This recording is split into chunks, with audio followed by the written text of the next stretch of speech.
আছো?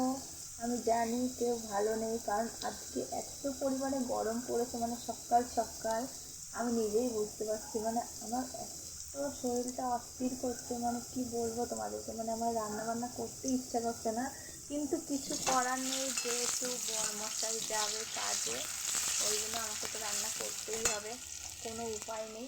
ওই জন্য আমি আজকে কী করছি জানো, ডিমের ঝোল, মানে কি, আমার সেদ্ধ ভালো লাগে না, মানে সেদ্ধ করে যে ডিমের ঝোলটা হয় ওটা আমার ভালো লাগে না, তাই জন্য আমি ডিম আমলেট করে ঝোল করছি। তো চলো তোমাদেরকে দেখাই আমি ডিম আমলেট করে ঝোল করছি। আমার কিন্তু গরম লাগছে না, তার কারণ আমি এখানে নিয়ে বসছি পাখা, এই যে ব্যাটারি পাখা, আর এটা কেনা হয়েছে আমার বাবুর জন্য, কারণ আমাদের এখানে এত কারেন্ট যায়, মানে গরমে বিশেষ করে কারেন্টটা যায়, শীতকালে যাবে না, গরমকালে কারেন্ট যায়, মানে এত পরিমাণে কারেন্ট যায়, মানে ধারণার বাইরে। আর কারেন্ট গেলে 3-4 ঘন্টার আগে আসে না, ওই জন্য আমার বর মানে সোনার পাপা এই পাখাটা সোনার জন্য কিনে এনে দিতে পয়লা বৈশাখে, ওই জন্য। আর যখন আমি রান্না করি তখন এটাকে নিয়ে রান্না করি, কিছু করার নেই, নিরুপায়, কারণ এত গরম পড়ছে, আর এই গরমে কী করব বলো, রান্না তো করতেই হবে, কারণ না খেলেও তো হবে না, না খেতেও তো হবে, ওইটাই।